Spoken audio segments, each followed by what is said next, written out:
Hi,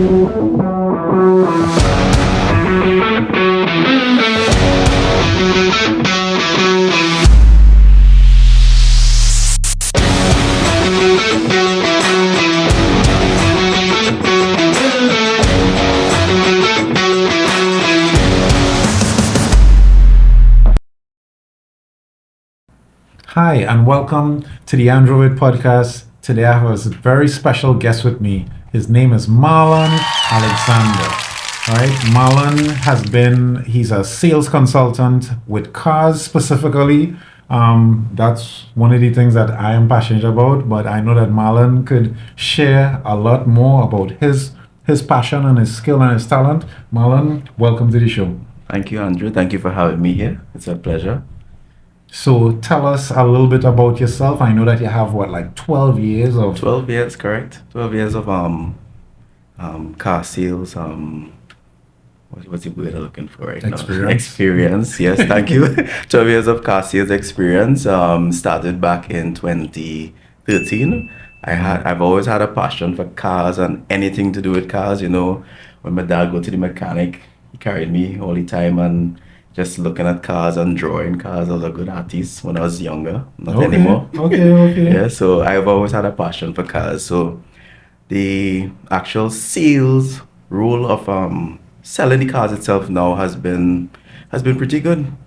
Okay. Yeah. Okay. So what drives you when it comes to selling cars? Like, do you like how people respond when they see their dream car, or is it about that so much? Is it about the feeling, or is it about, how to say it, like the satisfaction? I think it has a lot to do with, well, both the feeling, the satisfaction, you're getting your first, I have a lot of new buyers, first time buyers for a new car. So to me, the joy of a person receiving their brand new car, I'm excited about it. Sometimes I'm more excited than them. Yeah. And actually knowing your customers and knowing what they're looking for plays a very important role in actually selling the car itself as well. Yeah. And when you say that, you're talking about knowing like the preferences, like do they go to the beach on a weekend, and do they go countryside? Right. So what I try to get from a customer, and this is just my approach to customers, I like to listen. I don't talk too much. I just like to listen. I want to hear what the customer is looking for in a vehicle. And when they give me all the different things, including the cost and all of that, then I could put in a package and let them know exactly, hey, this is the car for you. And I would say 100% of the time I'm actually right. Oh, that's good. Well, I'm guessing that is why it is that they would call you like an expert in the field, right? Yes, they do. Yes.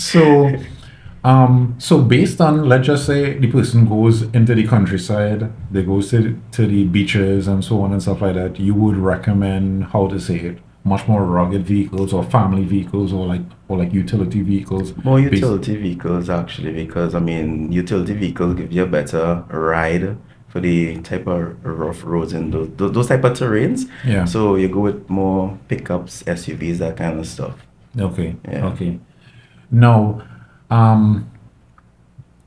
in terms of, let's just say, sedans, right? Mm-hmm. I don't know if we have this type of data here, but in terms of safety ratings, Mm-hmm. right? I'm going just because I am me, right? I'm just asking like the weird question today, right? Yeah, that's right. Because sometimes people are so concerned about the flash and the look and so on and so on. First of all, would you consider in most cases, now I don't know if this is a question that you'll feel comfortable with, but would you consider in most cases that a sedan might be safer than an SUV, or is that?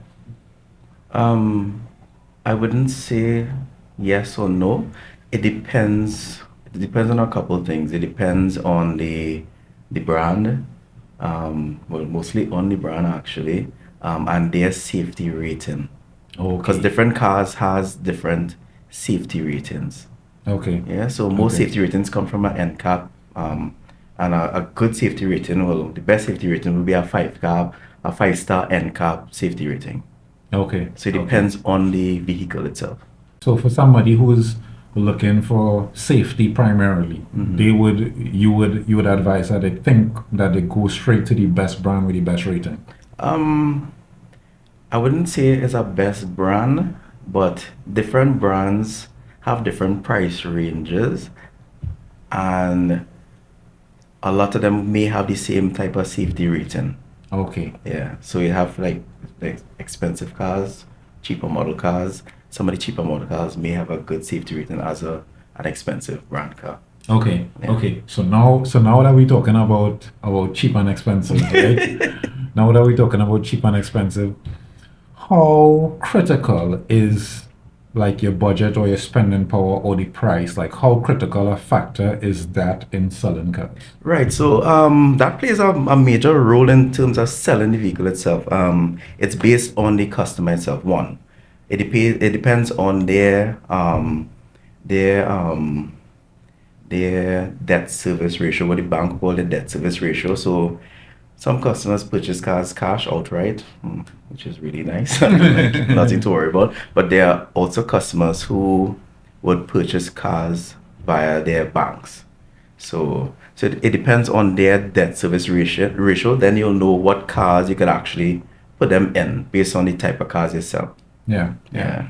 But like, if it is that you were to give like a percentage figure, like how much of a weighting is like price versus somebody saying, all right, I'm just coming for the safety rating, or I'm coming because this is the functionality, or I'm coming because of the look or whatever. That's a great question because Trinidadians are see, touch, feel buyers. Trinidadians like nice things. Hmm. Yeah, so they wouldn't see a ugly car and go and buy a ugly car. You know, that's a lower percentage of customers in Trinidad. Trinidadians like nice, blingy, flashy things. So you get a lot of Trinidadians will be looking at cars that look nice to the eyes, appealing, a lot of features, that kind of stuff. Yeah. Yeah, so you get a lot of those type of buyers right now. So would it be that you would get a high percentage of persons who would like a car but they can't really qualify for it? A great percentage of it, yeah. Like if it is that you were to give a percentage, like what, like 70%? Like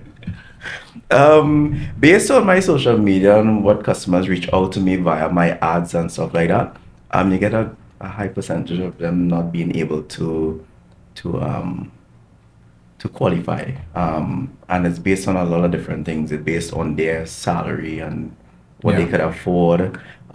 Based on their past relationship with their banks, if they had bad credit and all this other stuff as well too. Yeah, I would definitely think that those would definitely play factors. Yeah. Um, so as it is now, you mentioned that you had a lot of first-time buyers buying brand new cars. Yeah. Is that a new trend that you're seeing? No, it's always been that way from since I started in 2013 to now.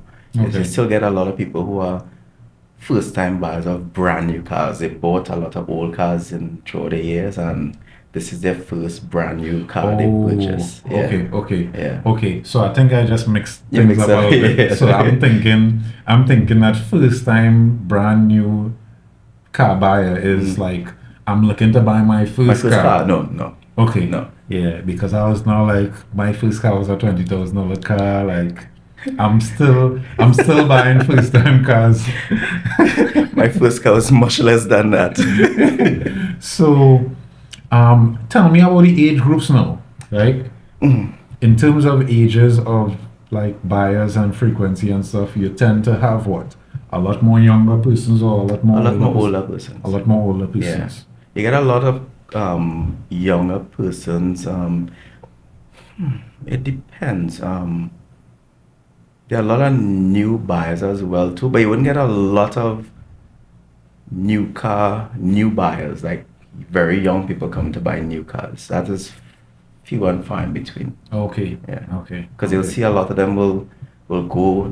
A lot of them their whole thing on buying a car as a first car now come out of school, now get a new job, they will look to buy an older used car and be that around, and then after a couple of years they'll buy a new car. Yeah.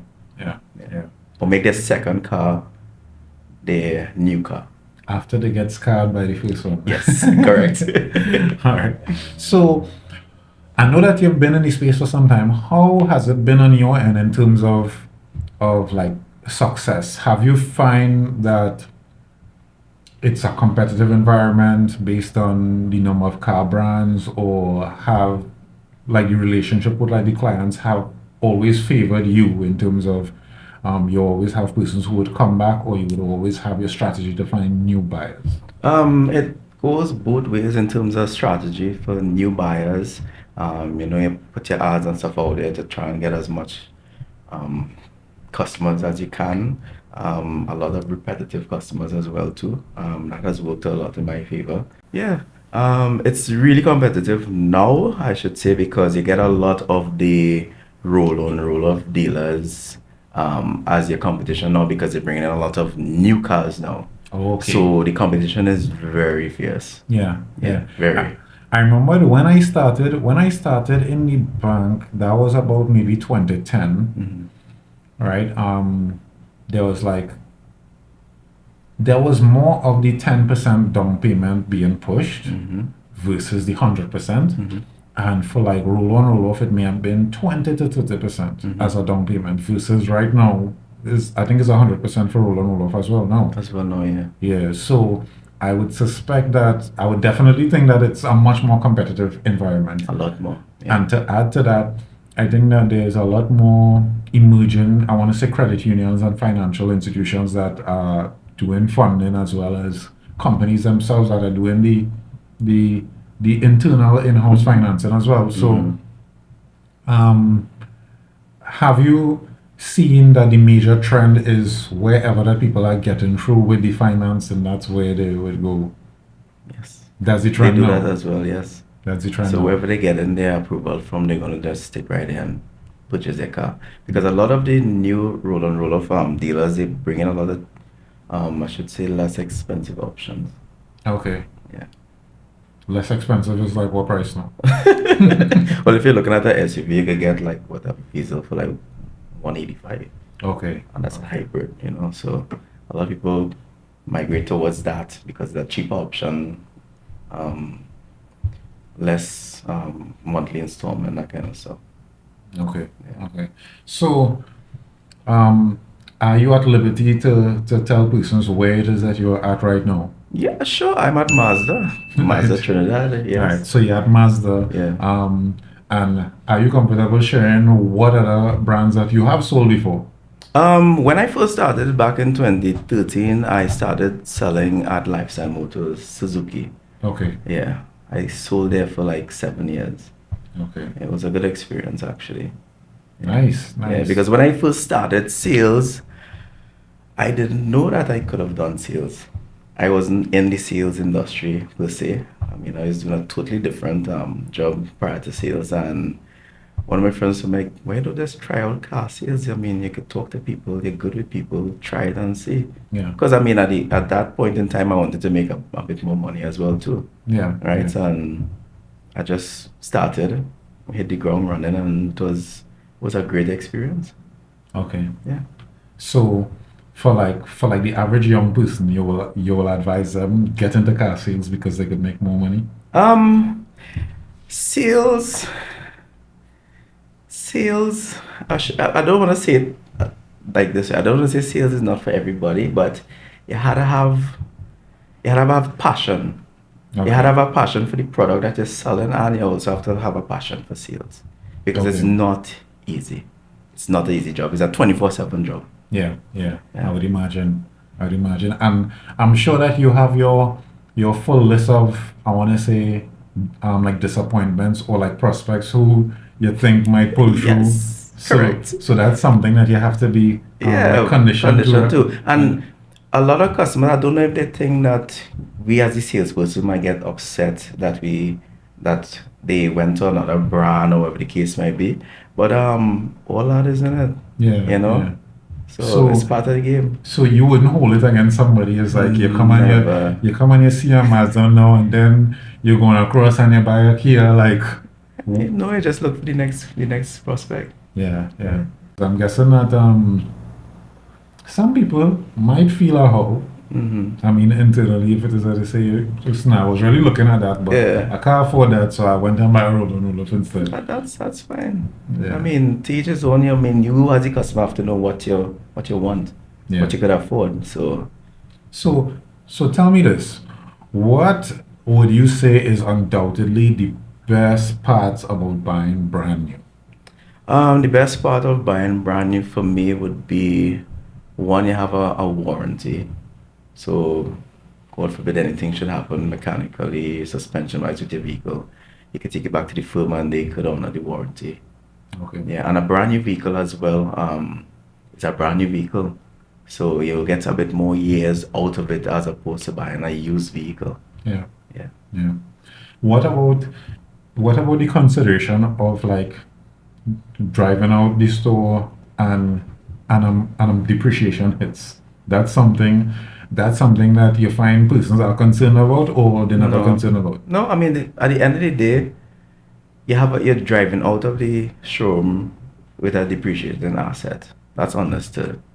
So I don't think it's something that people will actually think about too much. Okay. So nobody feels the pinch to say, all right, well, I just drove out. That's $25,000 gone. 20%, but that's cool. So probably even more. But all right. So my strategy works though, which is wait until the price reaches the lowest. If that is working for you, so fine. That is great. Yes. No, that's not my strategy, by the way. But I do have a different view of purchasing vehicles and so on. And Yeah.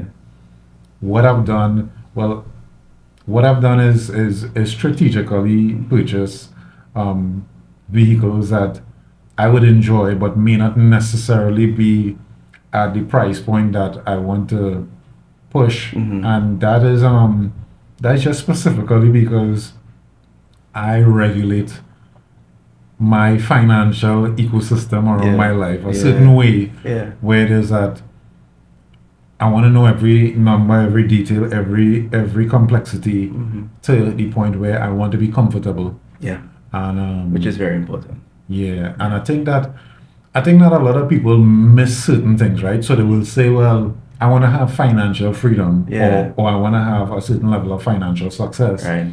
But society portrays financial freedom and financial success with owning these things, correct. which comes with a certain cost and commitment. Yeah, which I'm glad you brought out that point, because I mean, a lot of people don't know the importance of owning a vehicle, right? So a vehicle is not just you buy a vehicle, you pay an installment.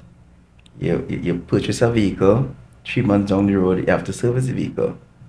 You say a year down the road, you have tires to purchase. You know, so it comes with a lot of expenses as well.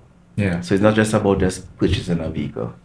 So, question: would you say that most people miscalculate, like the estimation of, because I've seen persons say, all right, it cost me X amount to travel to and from my job. It makes more sense that I spend that in an installment. So would you say that most people miscalculate exactly what value? I think they do. Yeah, and there are some who really need a vehicle. You know, those I would say like sales representatives and people who come in from really far, that kind of stuff. So it depends. It depends on the individual and their lifestyle and what they willing to put out for a vehicle. Yeah. Now I know that there's some jobs that might give, how to say it, like a traveling benefit, right? So but those might be few and far between. Those are more like more government workers, traveling officers, so they will have traveling allowance and these things. Yeah. But for like the average person who doesn't have that, right? One of the considerations that they have to make is that their salary would remain the same, or like their compensation remains the same whether they drive or they travel, right? So, um, is it that the majority are driven or like fueled by the fact that they don't want to travel, or the fact that they just want to have a better status in terms, or a better status symbol in terms of what they drive? From my experience, it's both. It's both. It's both. Because I'm guessing that traveling for really long could probably get quite frustrating. I would think so. I I don't travel. So, Yeah. yes, Yeah, I can't. it's rare for me as well, Yeah. right? But I know that there's societal issues, right? Crime being one of Yeah. them. For certain places, I'm guessing that it would be lack of transport. Lack of transport, yeah. So I know that there's still some places that if it is that you're coming home and it's after 8, there's no taxis on the stand, or there's no maxis or whatever Yeah. it is. So I mean, everybody has to know, but I'm guessing that they need to be able to weigh things financially within their own life cycle of what is applicable, because I think that most persons don't estimate the full cost. So I know that you mentioned tires might go in a year, and like insurances every year, but person may not consider if they want to change the rims, they want to put in music, they want to tint, Yeah. and it might appear small to be us, Yeah. small to us, Yeah. but I mean sometimes it would happen, and it's an additional cost. It is. I'm saying all that to say that that what would you recommend in terms of at what stage in someone's life should they really say, all right, now is the perfect time for me to go brand new? When they do the maths and they think they could afford it. So once they do the maths and they think that they could afford it, so would you recommend that they do it before they start the family, after the family? They could do it when they get married too, because a lot of customers do it when they get married and they buy the car jointly. So you have Okay. 2 incomes to work with. Okay. Yeah. And then what about like home and a house and so on? Or do you find that now because of financing and funding that's no longer a factor? I would say depends on their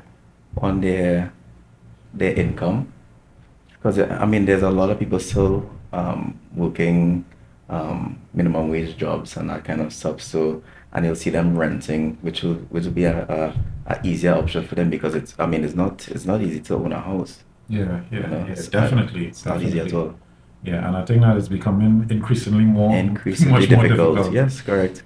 Actually, I was sharing with somebody when I started in the bank. I believe it was like 2010, right? When I started, then we used to watch at like the interest rates, which were very data driven, right?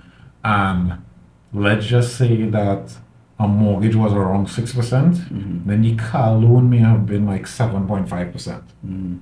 Right now, over the last 4 to 5 years, we've seen a total turnaround Yeah. where the car loan has now become cheaper Cheaper than than the the mortgage, mortgage, correct. right? Yeah. And because how to say it, I'm a data-driven person as well. Yeah. I know that could only mean one thing, right? So it means that we are more concerned about the status and how we look and what we drive Yeah. than where it is that we live. Where we live, yeah. So,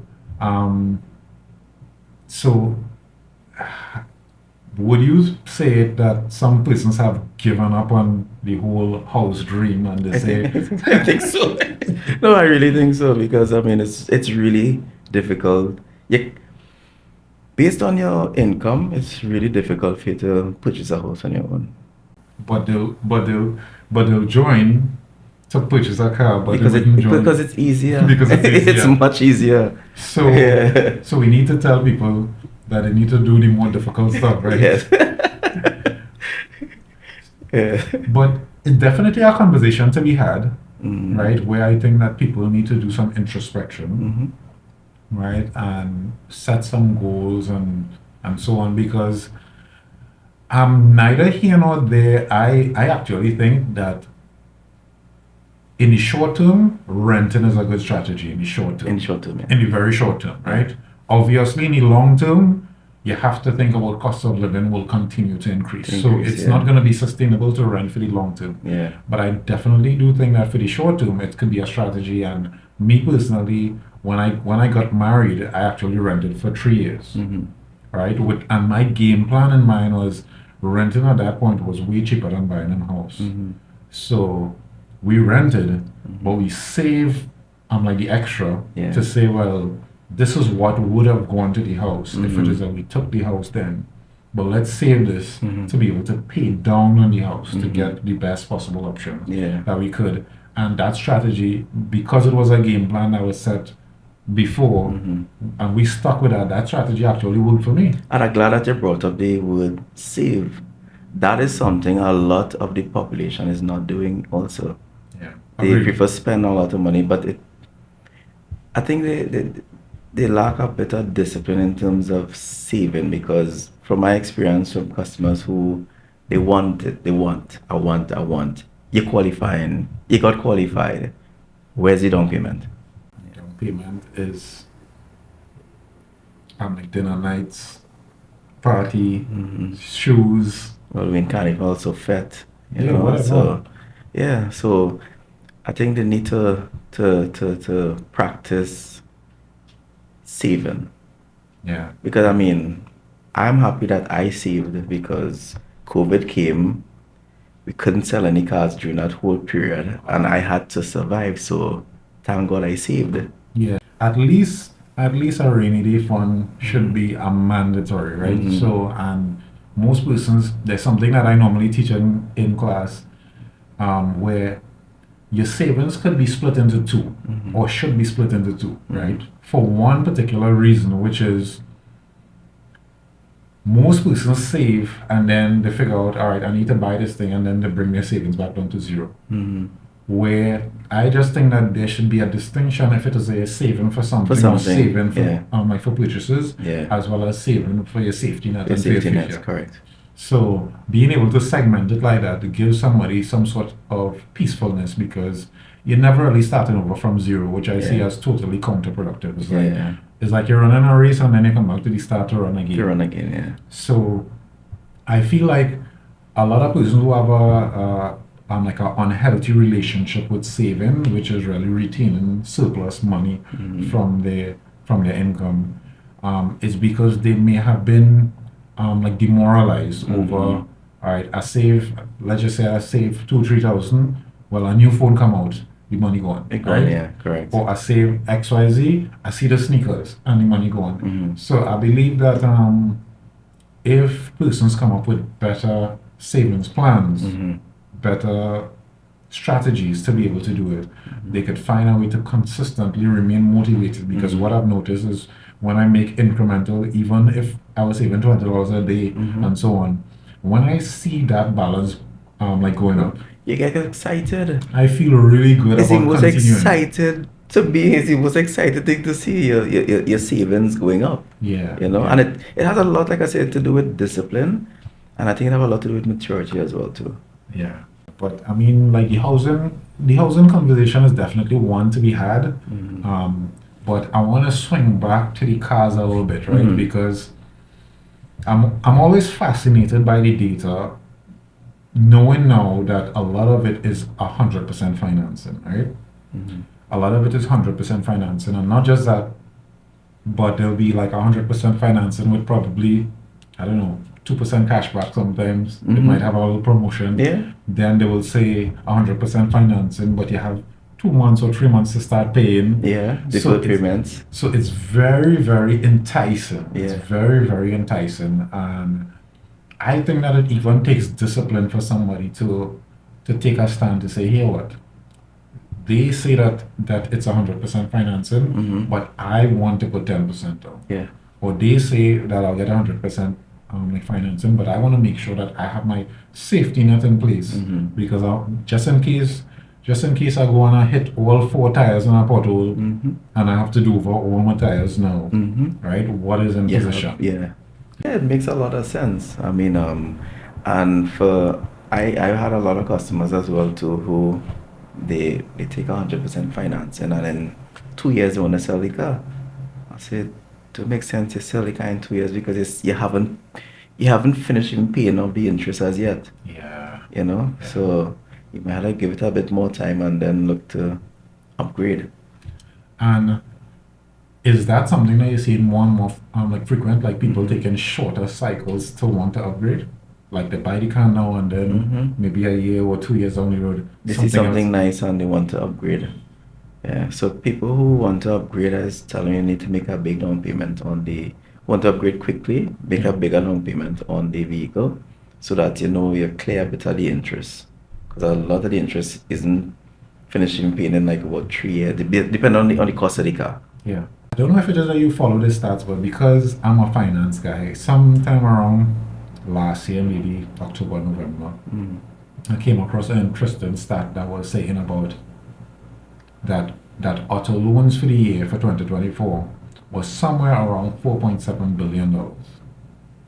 I'm very, very sure that it closed close to 5 billion or very, very close. But over the last maybe 10 years, it's moved from maybe about 1 or 1.2 billion up to close to this 5 billion. So I would definitely say it's it matches like the whole narrative that's being pushed in culture, as in status, as in finance it, and we've seen a lot more companies on the rise saying, well, we would finance it for you, and so on, because it seems to be quite I want to say a safe bet for these organizations, right? You fund the car, you are sure to pay because and I remember one of the most informative situations that I had in the bank was actually a gentleman came in and he was like breaking down in tears, right? I was on the front desk. I don't mean to look like I'm laughing at it, but I was at the front desk and the guy came in and he was like breaking down in tears and he was like, they came and they took my car. Right, so they came on like the repossessors car because well he missed some like payments and so on. He probably had a rough time and so on and stuff like that. And I would have taken a mental note in my mind of all right, I don't want that to be me. All right, because there was a mature person as well, like an 8-year-old person, and of course, well, I would have been much younger then. Right, so just seeing that particular situation would have even shed more light on how meticulous that I want to be in terms of making these particular choices and decisions. So I would assume that you would encourage persons to say, hey, here what, listener, you might be I'm like ready now, but check my back in 3 months. This is what you should put into place. Right, you should put out savings and so on and so on. Because I would hate for that to happen to somebody. I would hate for that to happen to me or for somebody that I know.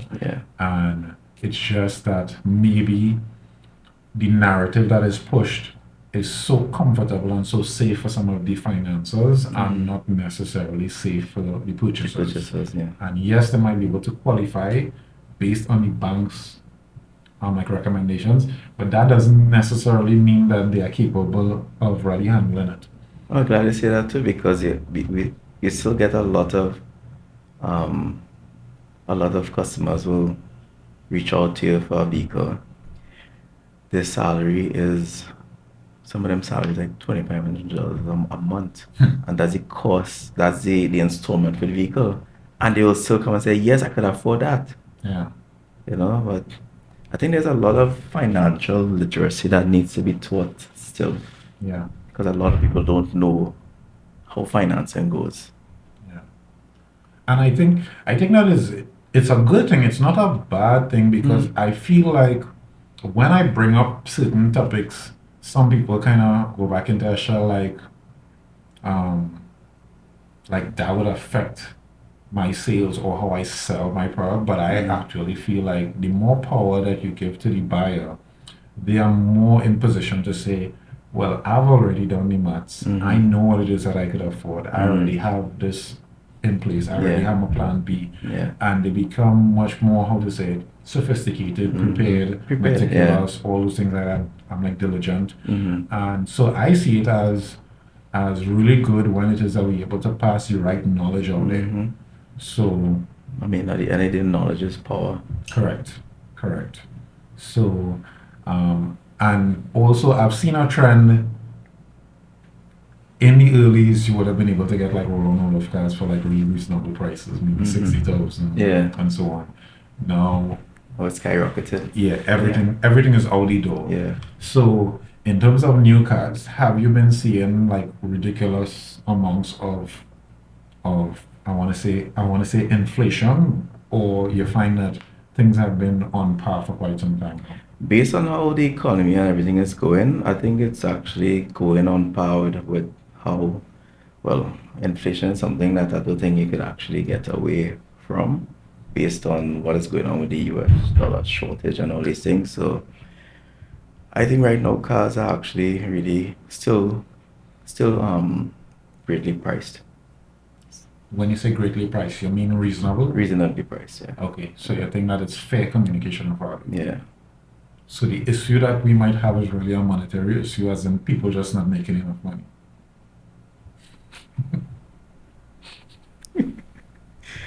I would think so. Because I remember years ago when I was in lifestyle, a customer who was making 5,000 could have gotten a car. Now the lowest income to purchase a car, I would say, for example, by us would be about 65 to 7,000. Okay. What would you say is the in your estimation in the market, what would you say is the best purchase? I just putting you on the spot here. So as a car person, and I know that you're a big fan of cars, like what would you say is one of the vehicles that you consider to be the most value for money right now on the market? The Mazda 3. The Mazda 3. The Mazda 3. Yes. The Mazda 3. Yeah, because they get a lot of technology and features and stuff for the price. For the It's only price. starting at 204,000. 204,000. Mm-hmm. Yeah. That red one, boy. Oh gosh, that red. Yeah. Yeah.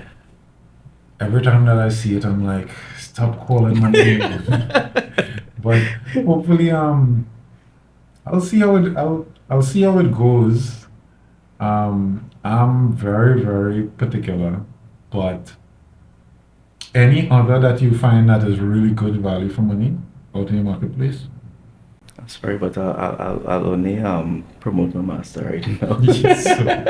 So besides the Mazda 3 on your list, Uh, are there any others that you find that are really, really good in terms of value for money? the BT50 right now, four-wheel drive, fully BT50. loaded, Okay, and what's the price on it? 323,000. 323. Yeah. How does that hold up compared to the other competitors? It's a very durable vehicle, very strong. Yeah, and has a 3-liter engine, so it's pretty powerful. Okay, Yeah. so that would be more than what it is that the competition has. When you say more, In like terms the of the size engine. size of the engine. Because I'm seeing a lot of vehicles like that with maybe 2.2 and 2.8, 1.9.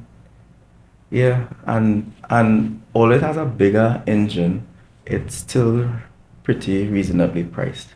okay. Yeah.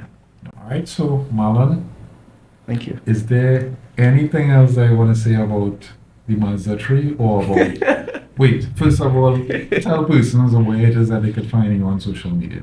Okay, so you could check out my handles on Instagram and Facebook and stuff. It's Marlon at Mazda. That's Marlon AT Mazda, one word. And you could also call me. You could get in touch with me on 786-2488 if you want to purchase a new vehicle. Nice. Yeah. Right, so Marlon, any closing words that you want to tell to, I don't know, like people who looking to plan for their first new vehicle purchase? You want to be able to just give them little tips to be prepared? What I suggest y'all do is do the maths I mean, if you have a contact, you could call me if you want. I could give you some information that could kind of lead you towards owning your own car. Put a lot of thought into it, and be mindful of your spending and save a lot as well. Save. Yeah, yeah. So, and one of the things that I always say is that there's no success without sacrifice, Yes, right? that's correct. So, if you used to eat out 6 times for the month, could you do two, Or one. right? Or one, right? So, because you're only gonna be able to get what it is that you want to Mhm. by sacrificing and giving up something, Yeah. right? There's something that needs to be had. So, Yeah, and I've advised a lot of customers already in the past who could afford a vehicle, but they didn't have certain things in place. Like for example, they wasn't banking their money. Bank your money for the next 3 to 6 months. Get your statement, and let me see if we could get you in a car. okay. I mean, it take a little bit of sacrifice. Instead of just spending your money, spending all the money that you have, throw all in the bank. You could withdraw it right after, but save. Yeah, Yeah. yeah, yeah, definitely. Yeah. So, Marlon, thanks so much for being here. I think that you shared some really nice nuggets in terms of purchasing, and I think that it was a very, very, very insightful conversation. Yes. So I'm looking forward, and hopefully you'll see me line up there to get a new car. Well, I'm looking forward to that.